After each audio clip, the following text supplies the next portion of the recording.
Hello everyone. I'm now live on my first ever post-match reaction to the Arsenal game. So I'm a bit nervous here. Let me turn off, making sure we're running on the other stream on my other phone. So if you're new to this, my name's Cam, and this is my channel, the Arsenal Theory podcast. I've been doing videos for a few months now, and this is the first time I've gone live. And what a game to start it on! So we're going to be talking about the Arsenal Fulham match today. And a crazy game.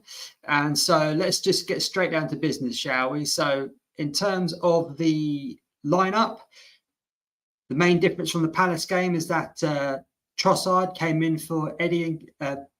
Trossard was in for Eddie, which was a massive shout from the manager. I thought maybe if Eddie came out, Jesus would have come in, or maybe Havertz would have come out. But, you know, the manager made a bold decision. Trossard's been looking good recently, and so he brought Eddie in. And in the end, it turned out to be a terrible decision. But whether that is on the manager or not, who knows? But we stuck with Thomas Partey at right back. We're sticking with that experiment. And I hope that's the end of that, because it's looked pretty shit so far, I think. It's just imbalanced the team in so many different ways and affected our confidence in lots of other ways as well. So there's a lot to unpack here. I was shaking at the end of that game, just so angry. So let's get down to it. You know, I said on my last video that our banter Arsenal back, and it kind of looks like we are, because once again, after a minute or so, we let in a goal, sloppy Saka, but really it was Thomas Partey that was at fault. It's easy to blame Saka for this, and I did initially. But what happens is Saka receives the ball from Ben White, and he just plays it back into the defensive area. And for some reason, Partey's not there. He's disappeared. He's kind of run on into midfield, and he hasn't stayed back. And then that's let in the Ferreira, the Fulham player, in. He's still got a lot to do. He's still got an awful lot to do. Ramsdale doesn't cover the near post. It's flapping all over the shop. Literally looked like a fish out of water when he was diving for that, like on the ground like this. Just pathetic. And we're 1-0 down after like a minute or so. This happened last season against Southampton. It happened against Bournemouth, and it's happened today against Fulham. And this doesn't seem to happen to any other teams. And it's happening at home as well. It's not even happening away from home.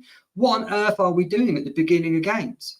Do you know, it's almost worth us just going, okay, regardless of who we're playing, let's just keep it tight, as if we're away from home. Because if we'd done that, we wouldn't have let in those goals we did last season that cost us the league, and today that's cost us 2 points. What a stupid 2 points to drop. Just, just terrible start. So straight away you're on the back burner, and you've got to make it out. The only good thing is we had another 99 minutes to make a difference. But just a real poor start to the match. We then did kind of lay siege to Fulham's goal, to be fair.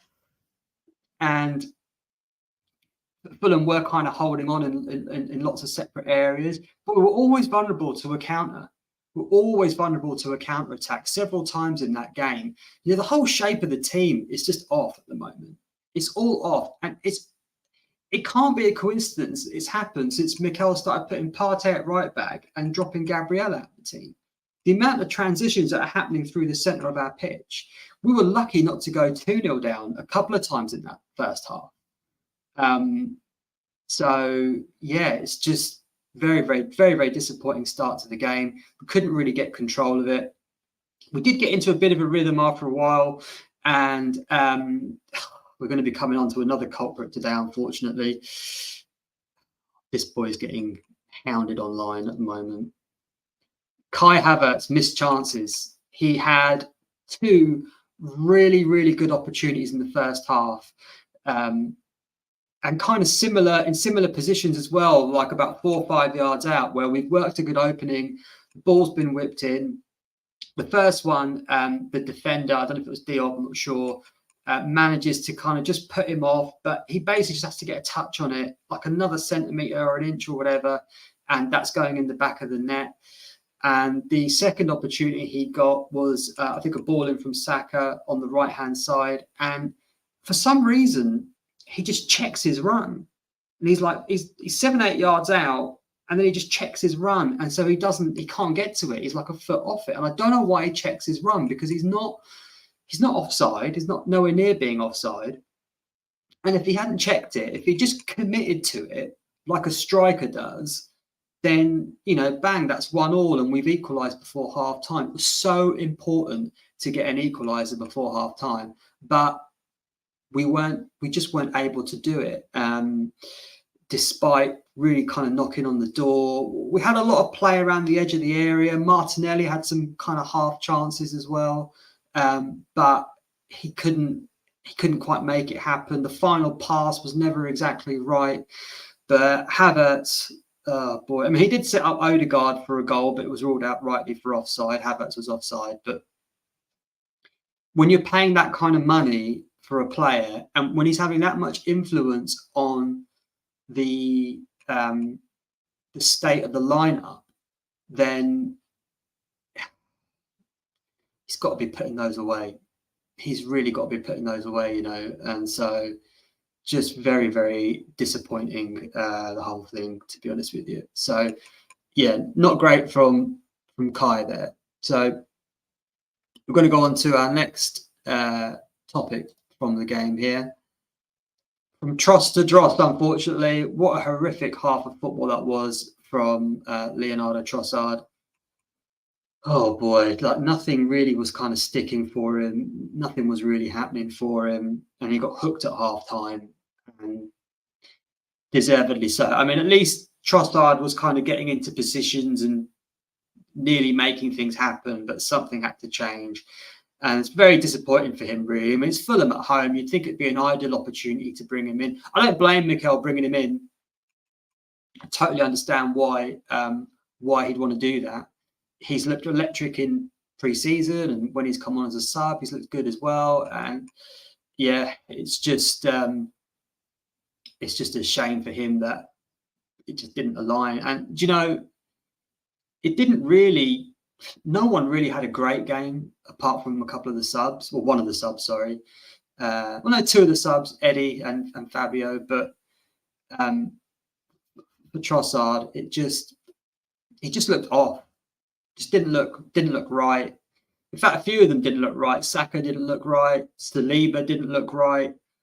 Odegaard was making bad decisions. And unfortunately, Leo was the sacrificial lamb in that team in the first half, and he got hooked at half time. It's just, I can't believe we didn't manage to get an equaliser in that first 45 minutes. We made enough chances to do it.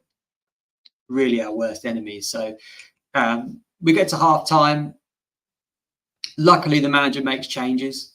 Obviously, Eddie comes on for Trossard, and we could have really done with Eddie in that first half, but what can you do? And we managed to get the penalty as well, so that was good. Great work from Fabio Vieira, who came on with, I think, Zinchenko. So Partey went off. And Vieira had a really, really good game. He looked really up for it. He understood. He understood the assignment.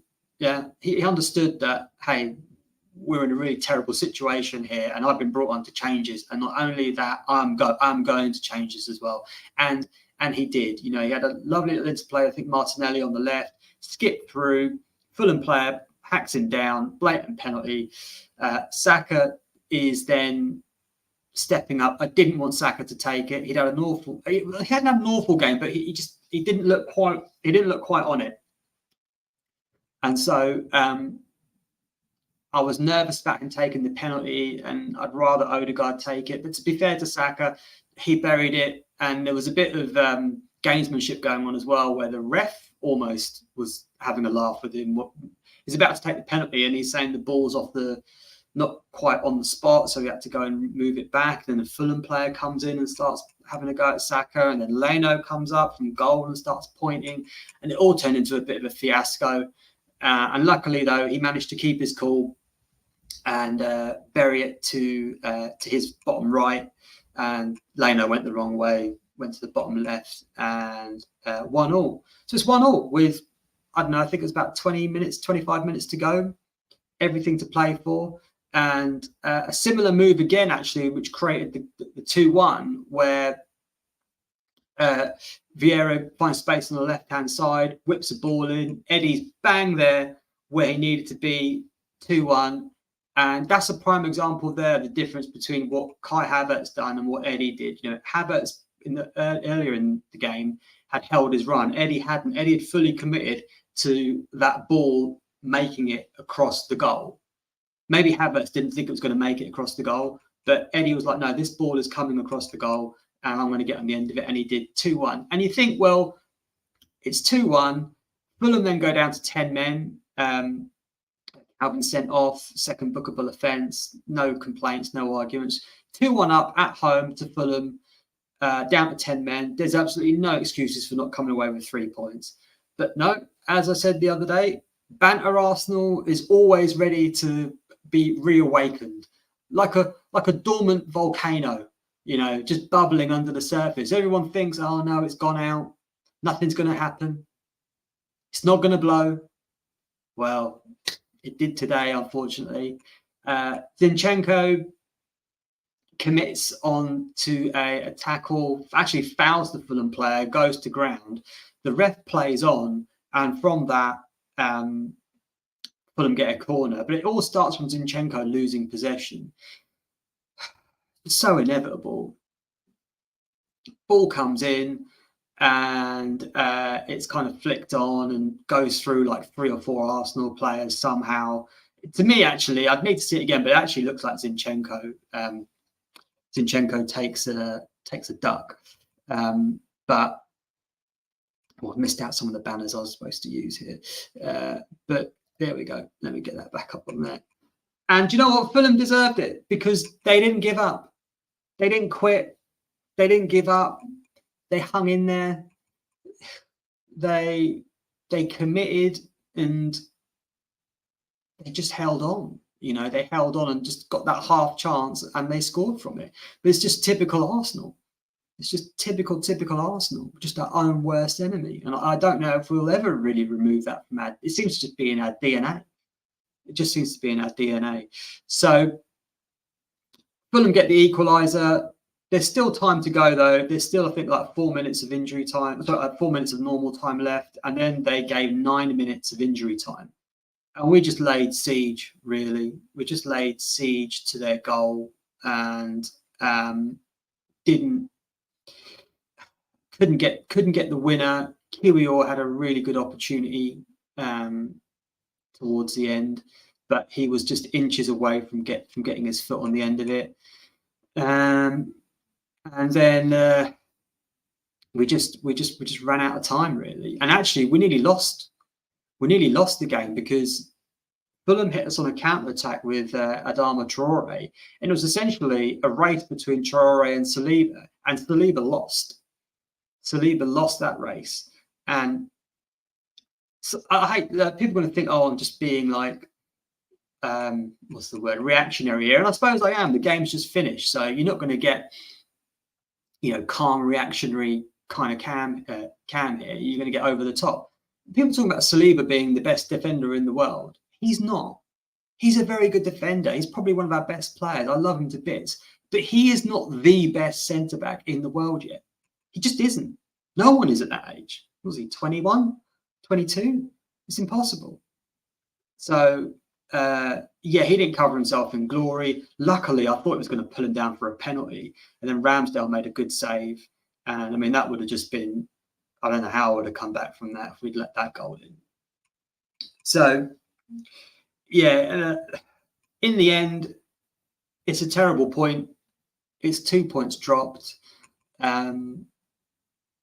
If we go through, if we kind of go through the team bit by bit, I think fact, let's change this here. Let's change this here. If we look at the Ramsdale, was he at fault for the goal? Potentially.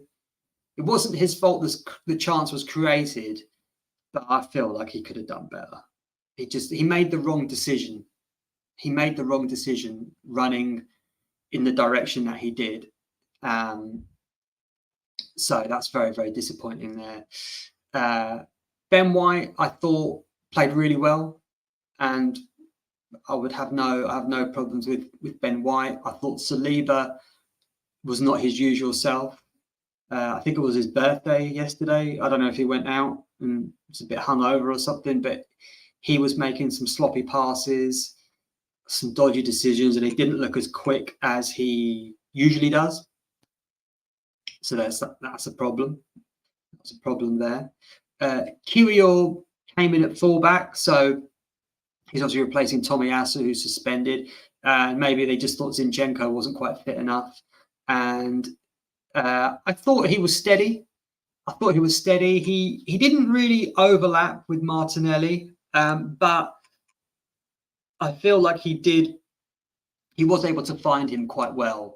He made some nice kind of incisive passes into the corner wings for Martinelli to get on the end of. So no real issues there with Zinchenko. And you had Partey at right back, whose lack of positional discipline cost us the first goal. Apart from that, I think Partey had an okay game, but it's just, why are we playing in there? Why are we doing it? It's like, the guy's like in his 30s now. He's not a right back. We're not going to discover something incredible about Thomas Partey at right back. It's not going to be some kind of genius solution that's going to unlock Kai Havertz and whoever else in the team. It just isn't. And it's not worth swapping out Partey to lose Gabriel in that defence. It's just doesn't make any sense to me. In midfield, I thought Declan Rice was our best midfielder. I thought he was very tidy with his possession. He didn't really lose the ball that much. Again, very disciplined, no issues from him. Havertz, he wasn't terrible. He got into some good positions, but he didn't get the goal. And the problem is, when you're a £65 million player, attacking player, and the whole team's shape is being adjusted to fit you in, to accommodate you in the team, then you've got to be scoring those opportunities. You've got to be doing more. And he got hooked. It was a very kind of Ozil-like performance, and not necessarily in a good way either. So he's got work to do there. Odegaard, it was kind of a mixed game from him. He had some really good kind of tight control and held on to possession quite well, but then he was getting a bit fruity with his shots, I felt. He was taking too many. I don't know if his head's gone up his own arse a bit. I'm going to be using that phrase again in a second when it comes to the banner that's currently up. But it feels like he was getting a bit too Hollywood with some of the stuff that he was trying to do, So maybe he needs to not rethink what he's doing, obviously, but just calm it down a bit. Sometimes we just need to keep it ticking over, and like everyone's trying to do like this incredible goal or incredible pass. Let's just keep the momentum of the move going. Let's just keep that happening, keep the pressure on. And instead, I felt like he wasn't really doing that. So it was disappointing from him. Saka did well with the penalty. He did create the situation that scored the Fulham goal. I don't know if maybe in training they've been practicing the move, and so he he kind of almost, he didn't blind pass it, but maybe it was just a muscle memory thing where he passed it in. And usually in training, Partey's there, and for whatever reason he wasn't there today. And then Fulham were in, so he'll know he messed up. And I was worried that that's why he wanted to take the penalty, to kind of make up for that. And that's what made me really, really nervous, because, you know, last week we saw Enzo Fernandez want to take a penalty for Chelsea just to try and justify his feet. But fair play to Saka, he did bury it. But apart from that, I mean, he did have a good game. He did cause them all sorts of problems. It's just he made a really bad mistake that caused Fulham to score a goal, or was a big part in Fulham scoring a goal. If he doesn't do that, then, you know, that goal just doesn't happen. So disappointing from that aspect. Martinelli, very busy, better than he was at Palace. However, I think he just looks a little bit off. He's not getting the shots off as quickly as he used to for some reason, and I don't know why necessarily that is. So yeah, that's disappointing. Disappointing there for Martinelli. I think the subs did well. Eddie obviously coming on, got the goal. Vieira changed things around for us massively. He's putting a lot of pressure now on Havertz. No Smith Rowe, which is not looking good for him either. I kind of expect him to leave now, to be honest. Although he was on the bench. Everyone that's leaving has been left out of the squad and kind of training alone. So maybe that's a sign that Smith Rowe could be sticking around. But yeah, very, very, very good half from Vieira. So congratulations to him, because he's not had an easy start to his Arsenal career.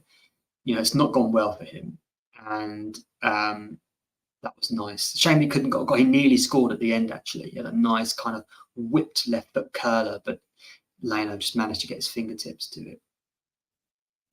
And so from there, we come on to the manager. Now, is it all his fault? No. Does he take the majority of the blame? Yes. I do not understand why he is doing what he is doing. He's changing a team that was just so comfortable last season, and we haven't looked good in any of our games. People realise that we haven't looked great in any of our games. There were moments where we've looked okay, but we've not been clinical. But that's nothing. We haven't been clinical in any of our games yet either. And a lot of that is just down to Arteta changing the team and taking out Gabriel and putting Partey at right back. And obviously the team are just not happy with it. So now he's got a double problem though, because does he give in and go back to the old way? Or does he stick with it and stick with Havertz? Because we've got Man United next week. And I'm telling you now, Eddie and Nketiah is going to be starting that game. So, which means Partey is going to be at right back again, unless he's going to bring Gabriel back in. Is he going to drop? Is he going to drop Havertz for the biggest game of the season against Man United? That's the dilemma that he's got.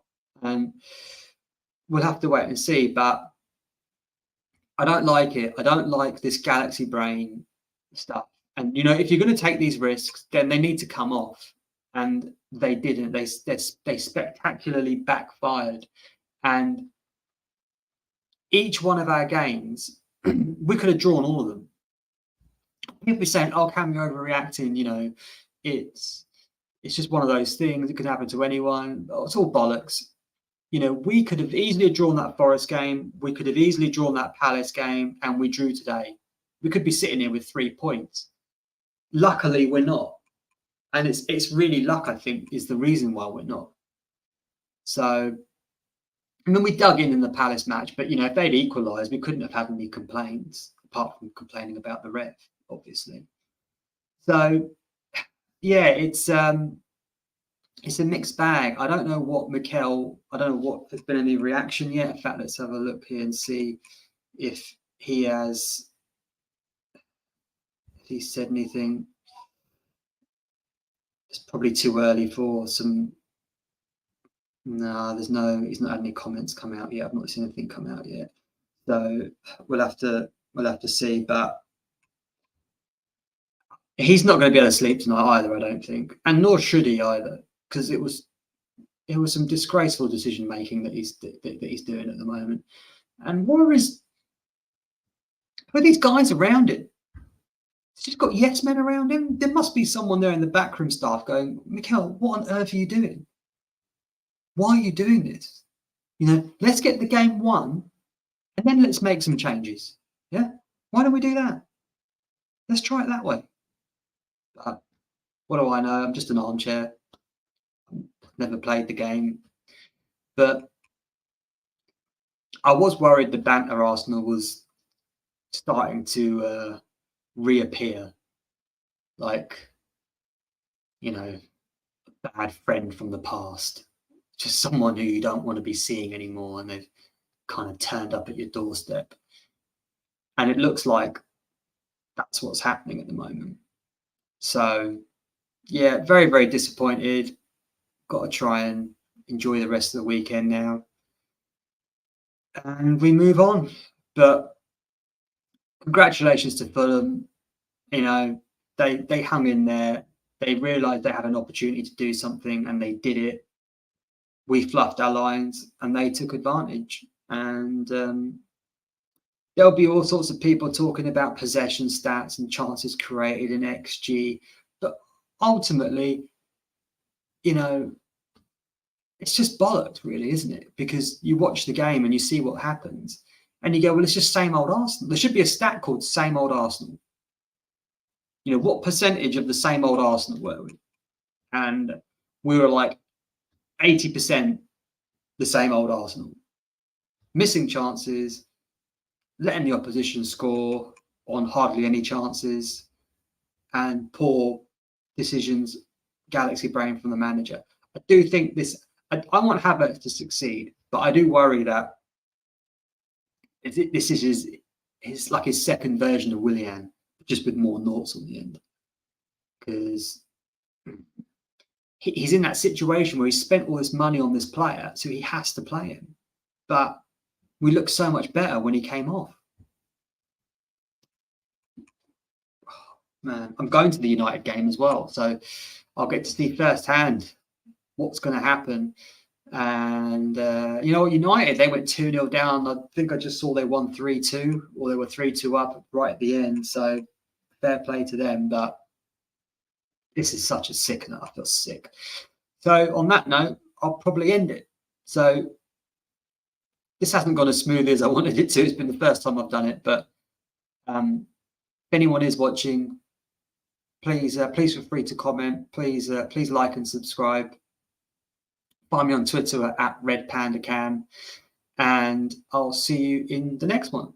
Thanks very much. Bye-bye.